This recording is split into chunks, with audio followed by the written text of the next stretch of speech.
Welcome back, ladies and gentlemen, to another edition of Real Spiritual Talk Radio. I am your host, Lamont Gates, once again bringing you the world of faith, metaphysicality, and spirituality. Today, my guest went through a profound life review during her near-death experience, which gave her a higher understanding of the life she's currently living. Ladies and gentlemen, I bring to you near-death experiencer, Miss Betty Guadagno. Betty, welcome to Real Spiritual Talk Radio. Thank you so much. Thank you for what you do for the collective. This is so beautiful to be able to be a part of this. Absolutely. And I understand this is your first time on a podcast interview. However, I do also understand that you just came back from the International Association of Near-Death Studies conference. What was that like, sharing your account over there?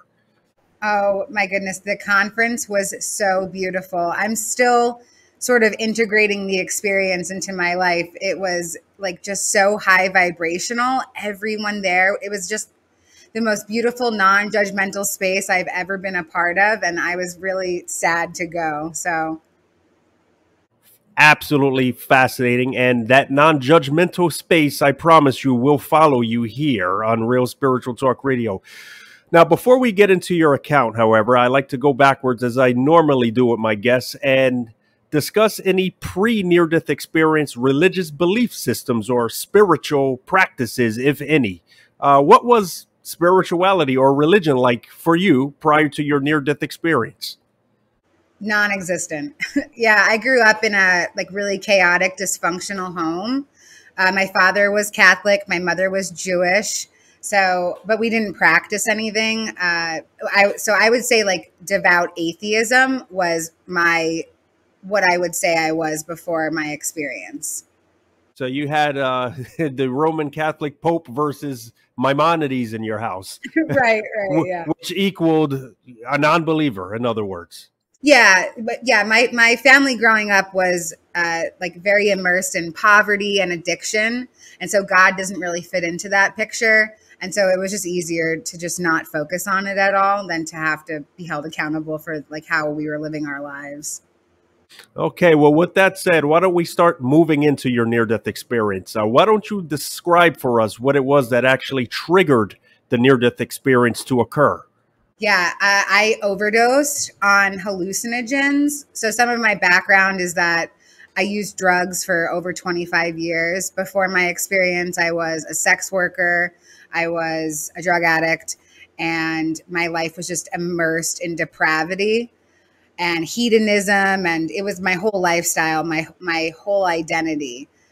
My parents were both addicts. In 2007, my parents committed suicide together. So I experienced this really traumatic loss in my life, which really forged me to drugs. So, my God was drugs. There was no room for any other sort of belief in my life. I also didn't want to believe in any sort of creator after what I had endured. I was also molested as a small child, raped as a young adult, beaten, just a very dark, colorful past. And so for me, it was easier to stay hidden from God because I couldn't understand how a creator would allow the things that happened to me to happen to a person. And then I had this overdose. Somebody maliciously gave me an overdose of hallucinogens. So I was dosed with around 300 hits of LSD in a drink. That's the kind of life that I was living, that somebody would try to dose me. I was a really terrible person. I caused a lot of harm in my life, and this person wanted to teach me a lesson. And this dosing caused a series of spiritual awakenings to happen in my life. And I didn't know that's what it was. I just thought that I had died and that I had slipped into death. I saw a life review. I was at this show. It was a review show. And it was these 3 female clowns were on stage. And it was, I swear, they were doing a review of my life. And there was just nothing to show for it. It was just like sadness and strife and despair. And that was it. And so after that experience, after that dosing, I just walked around like I was dead. I really thought that I was stuck in purgatory. I was completely convinced that I had shifted into some sort of alternate reality. And I just did whatever I wanted. My drug addiction just progressed and got even worse than it ever had been. And then I had another overdose of hallucinogens, this time that I had given to myself, because I was going to do my laundry and I thought I might as well be wavy for some mundane human task. So I ate around 8 grams of mushrooms to go do my laundry. And yeah, my whole brain cracked open. So I'm going to take you through what the experience was like. I get to the laundromat. I realize maybe I've taken too much. And I start having like outside thoughts like, how do I know what laundry is? How do I know that clothes get dirty? How do I know how to do this? And so I start to go home. I lived about 6 blocks from the laundromat. And, I'm like, I'm in a quick sprint because I'm starting to feel a little nervous being outside. And I run to the corner and it says Madison and Stuyvesant.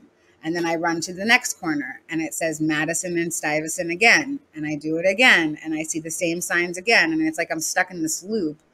And then all of a sudden, the whole world was washed in the brightest white light that I've ever experienced. And all of the buildings around me in Bed-Stuy, Brooklyn, they crumbled to the ground. And all that was left was the green lines of matrix code that make them up. And so my reality was crashing before my eyes. I continued home. I finally made it there.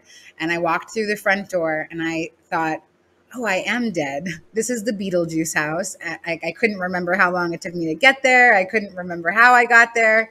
And that's what happens in the movie Beetlejuice. And I saw my reflection in the mirror and I realized that I didn't know who I was. And I sort of had this twinge come over me.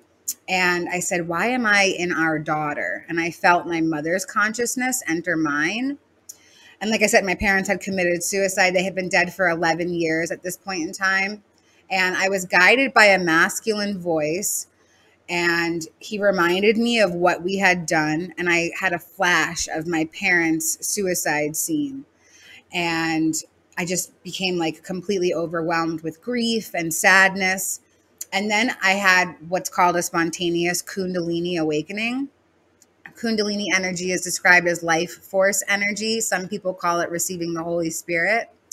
And in my Kundalini awakening, I was transported to the space between life and eternity in a non-physical realm, enveloped in unconditional love and blinding white light.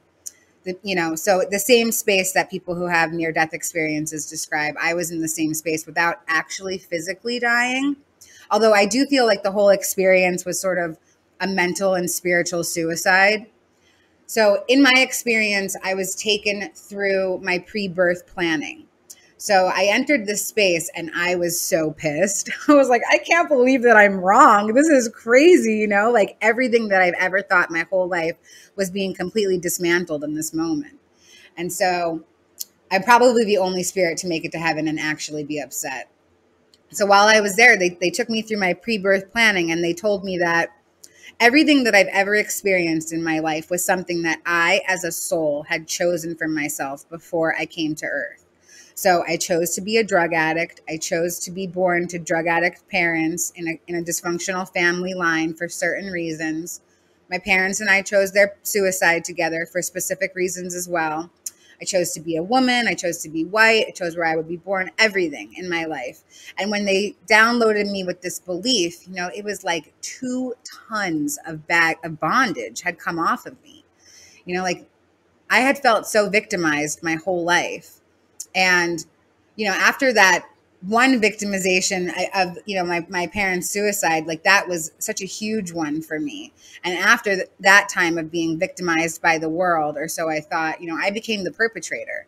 I no longer was a victim to anything because I became the perpetrator in everyone's storyline that I encountered. And so being downloaded with this belief that me and the other souls had chosen these roles for ourselves, yeah, it just gave me this great sense of freedom, like things had no longer happened to me. They had happened for me because on some soul level, I had chosen it for the evolvement of myself. And when they took me through the pre-birth planning, they downloaded it for me like a video game. So there was this man, he was wearing a plaid blazer and a fedora, and we were in a grocery store. And he was like, all right, pick your life. And I'm holding like the grocery cart and I'm pushing it down the aisle. And there's this one aisle and there's like tall rectangular boxes that look like cereal boxes. And, they each have different life experiences on them. And I was picking all of these things. And there were some things in the cart that I hadn't experienced yet, like recovery, overcoming, triumph, like all of these things. My life had been nothing but lack and loss up until that point. So I was taken through that experience. And just to like paint some real contrast for you, like when I entered the space of heaven, I was a devout atheist, militant, radical atheist. I had long philosophical rants about how there was nothing more. I was an orphan to suicide. I was a drug addict. I was a prostitute. I was a racist. I was a rapist. I was a liar, a manipulator, a thief. I was all the things that you would think wouldn't get you into heaven. And there I was sitting enveloped in the love and grace of a creator that I didn't even believe in, yeah, I was shown so much in that space. I was taken through the fabric of creation. I was shown all the despair of the world. I was shown all of the love, taken through the heights of every emotion. My awakening lasted around 7 hours. And it was I was out of my physical body, but I could still perceive myself. And while I was there, I begged to stay there.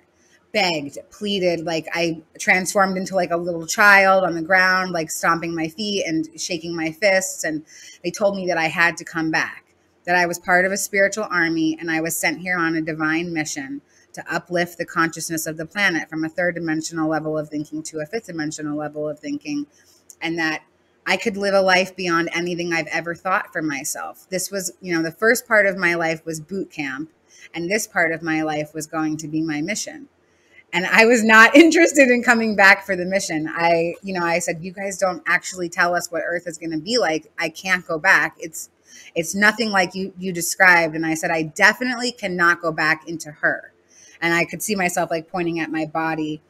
And they said, okay, you don't have to, I was like, she's glitched. She needs way too much healing. There's no way, like it's too big of a task. I can't do it. And they said, okay, you don't have to go back into her, but you do have to go back because you still have classes to complete and the mission still has to be fulfilled. So we'll give you the options of the other bodies that you can be born into. And they showed me 3 babies and they showed me what their timelines would look like, what their lives were going to be like. And each of these children had deeper levels of adversity than I had already experienced. And my life was full of adversity. I mean, like really traumatic stuff that I had to get through. And when I saw that there was even deeper levels with these children, I was like, okay, forget it. I'll go back into her. Like, I'll finish it. I can't start over. Like I can't start over with that life. So I came back from my experience and I just wrote it off as drug-induced psychosis because who wouldn't, like I was a devout atheist. Like there was no way that I was going to believe that something like that had actually happened to me. And the universe made itself really known to me in a very loud way after that to let me know that it wasn't some sort of hallucination. This was a real experience that had happened and I really was on a mission and my life needed to transform. It was as if every cell in my body was starting to morph 180 degrees. Like the things that I used to do, they were no longer working for me. The beliefs that I had, they no longer resonated for me. I couldn't even eat the foods I was eating before. Like my body wouldn't process meat. It wouldn't let me eat gluten or dairy, like nothing. I had to become a vegan and, like all of this stuff. When I came back, I just kept using drugs because that's all that I knew. Like nobody ever taught me how to be a person without drugs. They told me when I was in heaven that I had to let go, but I didn't know how to do that. And so I just kept using. And then divine synchronicities started to take place to put me onto my path. It was as if, Source was like lifting me up and shoving me into a different lane on the highway and plopping me down. So all the drug dealers that I had been dealing with for over a decade all simultaneously decided to change their lives and stop selling drugs, like people that did not know each other, so that I had no way to get them. And then drugs just began to not work. And I was doing copious amounts of heroin. Heroin has a physical dependency to it. So I kept doing all of this heroin and nothing was getting me high. Nothing was making me level. And so I started to experience heroin withdrawal. And it was so bad. You know, like I had been using opiates for over 25 years, and this was the worst withdrawal I had ever been in. And I had this moment where I was in bed just writhing in pain. And I said out loud, wow, I can't even kill myself right now because I'm so sick that I can't even get up out of bed to kill myself. I can't even go to the kitchen and grab a knife. I can't go to the store and buy 100 Tylenol. Like, you know, I'm so sick. And I heard this voice and it said, you know, you can have fixed whatever you want. You just have to request it. And so, you know, I was like in the throes of desperation. I was willing to believe anything. So I listened to this voice and I said, I want my pain receptors and my neurotransmitters fixed. I want to no longer be physically dependent on heroin. I was like very over intellectual about it because I didn't say that I wanted to be rid of my drug addiction because I was like smoking methamphetamine and eating lots of psychedelics and I still wanted to do that stuff. I just wanted to no longer be physically dependent on this one drug. And they told me to lay back. And I saw these two little men appear in my mind's eye. There were these little bald men. They were wearing white lab coats. And then all of a sudden, these little lawnmowers manifested in front of them. And I watched them go through the crevices of my brain, like each crevice, each little turn and loop. And I felt tingles as they walked through my brain. And I knew that I was being healed. Like, I mean, just the way that it felt, you know, it was just so otherworldly. So after they made their way through my brain, I felt X's go across my forehead, and it felt like someone's palm was on my head. And then it felt like there was a plunger on the crown of my head. And they just like plunged down, and in this bright white flash, I was completely rid of my symptoms of heroin withdrawal. You know, I like 1 second before I was throwing up all over myself in cold sweats. My bones were on fire. It felt like. And then 1 second later, it was as if none of it had ever happened. And after that, my path became crystal clear. And I knew that I had to do recovery and that I was being guided, you know, from something much greater than myself. You know, like I found myself on a train with no destination, and a man appeared across from me, and he was wearing a 12-step fellowship necklace. And I heard a voice, and it said, "That's your path. Follow him to a meeting." And I begrudgingly did. And that was on June 1st, 2019. And I've been clean ever since. It was about 3 months after my, you know, experience in eternity. And, you know, after that, I found myself through some more divine synchronicities in a long-term treatment facility. And I stayed there for 17 months, integrating my experience and just learning how to be a person. You know, I had no tools. I had no idea how to be a human. I didn't know how to cope with feelings. Nobody ever taught me. I always used drugs or food or men or sex as a crutch. And I just needed to learn how to deal with my emotions. And that's what I did. And yeah, you know, after that, staying in that program for so long, that's where my whole integration took place. And I just, books just kept finding their way to me. And I had this insatiable thirst for knowledge. I wanted to learn everything. I didn't have any idea about any kind of religion or spirituality. And I read every sacred text. I read every book on metaphysics about the law of attraction, you know, and I began to manifest my reality.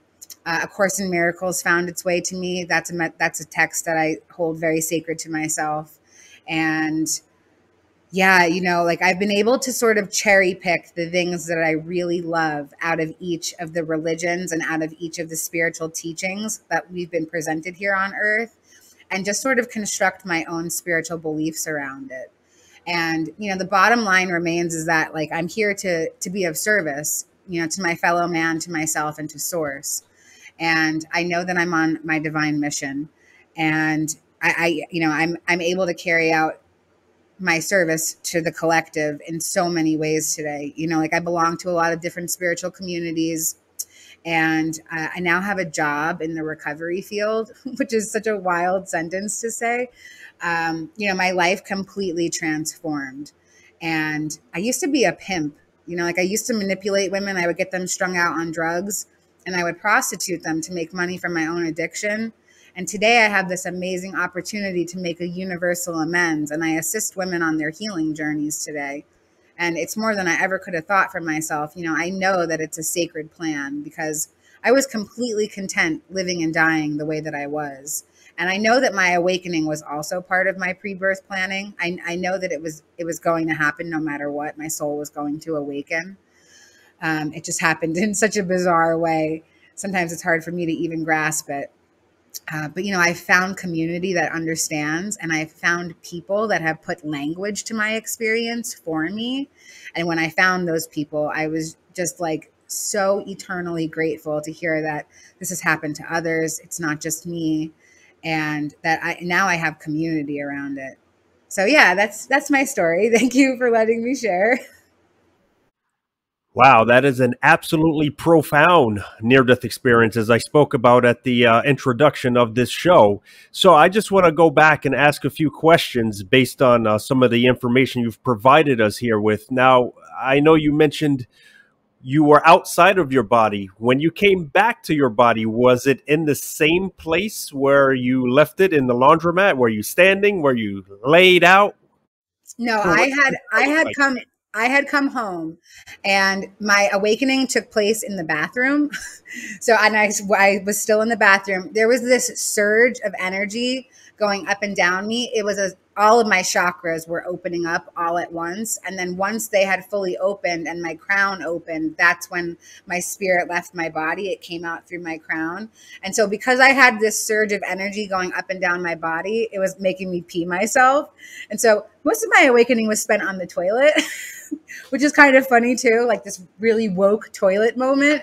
But yeah, I was in the exact same space as where I left, standing in the bathroom. And it's very interesting you say that the spirit left your head. Very commonly in many near-death experiences, that's exactly what an experiencer says, that they felt their consciousness or their spirit leave from the top of their head. Now, I think you already answered this already, but you did say that prior to this happening, there was a LSD drug that you overdosed on. Now, LSD obviously is a psychedelic, causes hallucinations. I'm sure a person who has taken LSD before, such as yourself, has hallucinated. But this one was different, would you say? Yeah, profoundly different. You know, I feel like psychedelics are some sort of gateway to, you know, higher dimensions of thinking. You know, like it kind of penetrates you in a way that it cracks you open to new thought patterns. You know, like I was not taking it in any sort of sacred way. You know, I was abusing this drug because it made me feel funky, and I just didn't want to feel myself. You know, and I did just think that it was a regular hallucination until all of these divine synchronicities started to take place, and once I felt like my cellular body was refusing to live the way that I was living. You know, like the thing with the food was so weird. It was I couldn't eat the foods that I used to eat. You know, and you know, like I said, like I caused a lot of harm, and it was as if I couldn't do those things anymore. Like I couldn't steal, and I stole things to live. You know, like I stole groceries, I stole clothes, I stole the things that I needed to survive, and it was as if, yeah, something had just been awoken inside of me that would no longer allow me to live that way anymore. So you know, psychedelics do cause hallucinations, and just because it's from a drug, I don't think that there's any reason to believe that it's not something true as well. You know, like there's so many levels of thinking, you know, that we have access to with our consciousness. Yeah, I wouldn't write off any psychedelic experience as just some sort of hallucination. I think that there's deep truth embedded inside of it because of how it penetrates us. And I want to say there's a theme that you shared in yours with other people who did not experiment with LSD or hallucinogens or psychedelics who were clinically dead, and that is the life review, right? Life reviews and near-death experiences clearly are not hallucinations. In fact, they actually point to the meanings in our lives, such as yours. When you talked about the pre-birth planning, you were able to see why you went through the trauma you went through. Yeah. Yeah. And that's been the best. That's been like the biggest takeaway for me, you know, because even when small things happen in my life today, like I have to, you know, I think like the extent of the problems in my life today are nowhere near what they were before. But, you know, like waiting too long in line at the grocery store or something. You know, like I know that my soul planned this for some reason, even with small things like that. You know, like even if it's just to practice the spiritual principle of patience for a moment. You know, like my soul is trying to master certain things. It's trying to master certain spiritual principles. And yeah, having that pre-birth planning shown to me, it's given me so much freedom in my experience. And it's also made me like, it's also done like a little bit of harm too, because there's certain things, not that I lack compassion, I have an overabundance of compassion, but when I hear about certain things, I say, wow, that soul, you know, is really signed up for something, you know, like something tragic or, you know, like some sort of injustice. I just think like, wow, you know, these souls signed up for this particular lesson for some reason. And I can't see what it is because I'm down here on this human level, but I know that it's for some purpose. And that's very accurate. Many near-death experiencers that I have interviewed, as well as many near-death experiences that I've read, also say the exact same thing, that they are here to learn a lesson, to love, to experience, and a lot of it was done via pre-birth planning, as you stated earlier. Now, you also mentioned that you were able to go through and witness a creation or the creation. You want to describe what that experience was like? Yeah, you know, that's an experience that I haven't really found great human words to explain it, but I will try. So I was taken through like the fabric of creation. I was shown that we live in a multiverse, that every decision that we make fractures off into another timeline. And so there's just this infinite amount of universes that exist. And you know, so it was kind of like I was asking source questions, just like through my mind. And I said like, well, what is the purpose of creation? And I was downloaded with the feeling of unconditional love.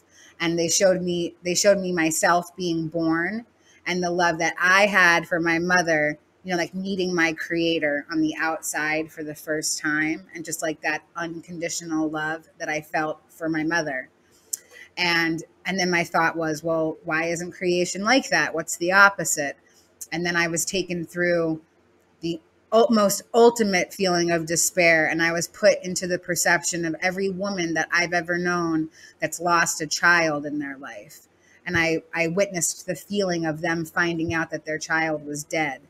And I mean, there are no words there's just no words to describe what that feeling is like. And so when I asked why I was being given these two dual feelings, I was shown that that's what we came here to experience. We came here to experience this kind of separation. And so the same way that a child is a parent's creator, Source is our creator, and we perceive that that's what Source felt when we separated, even though separation is an illusion, but this is like what we perceive. And so that's why we experience these very contrast feelings here.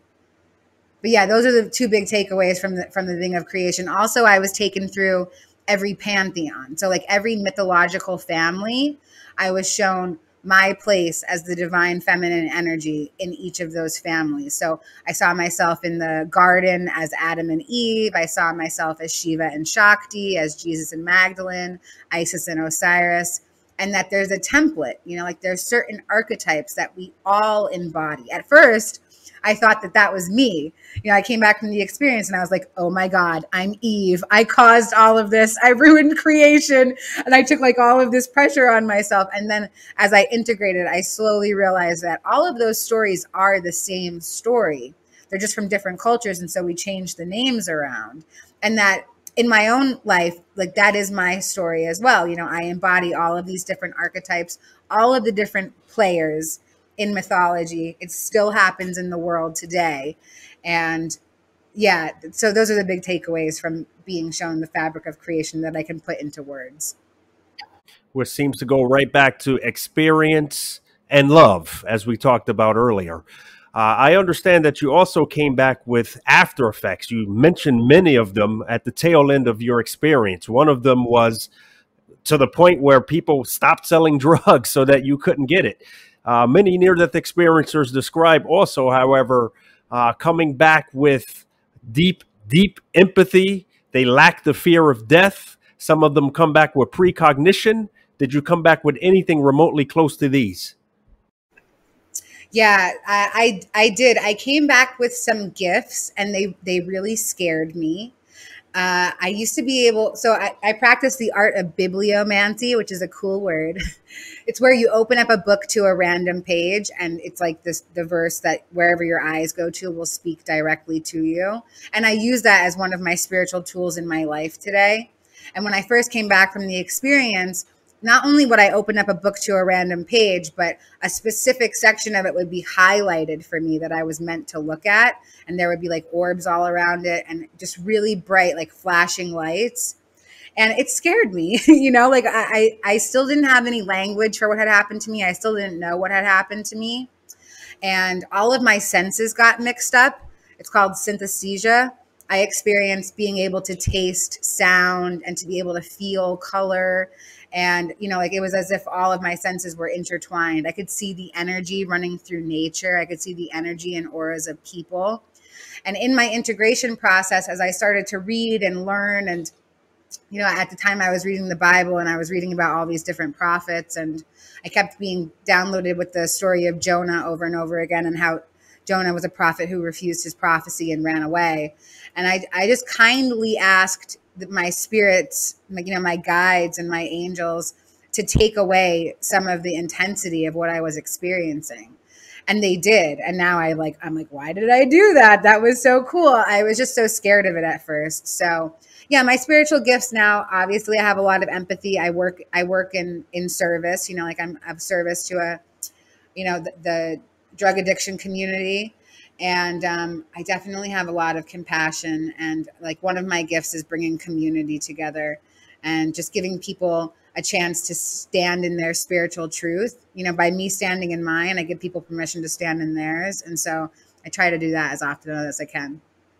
Now, going back to the religious question, I know you grew up as an atheist, but now after your near-death experience, is there any religion or spirituality in you? Well, yeah, definitely a lot of spirituality. There's a term that I came across. It's called omniism, and it's sort of like it's taking all of the religious beliefs and believing that there's truth inside of all of them. So if I had to put a label on myself, I would say I'm an omnist. But some of the things that I study A Course in Miracles, which is a metaphysical text, channeled message from Jesus. And that's something that I study that I hold very sacred to myself as a true spiritual teaching. I also study the Baha'i faith, and I belong to a community for near-death experiencers, and I believe in star seeds and light workers, and like I said, I've been able to sort of cherry pick what I really appreciate out of all of the sacred texts. The Quran really resonates, like very strong truth for me as well, and I just get to use it in my own unique way. Fascinating how a near-death experience can turn someone who is a vehement atheist into someone who is now just wide open to just all information and knowledge. Well, Betty, I want to thank you for coming on Real Spiritual Talk and sharing with us your absolutely fascinating account. Thank you so much. I'm so grateful to be able to do this. Absolutely. Ladies and gentlemen, Betty Guadagno.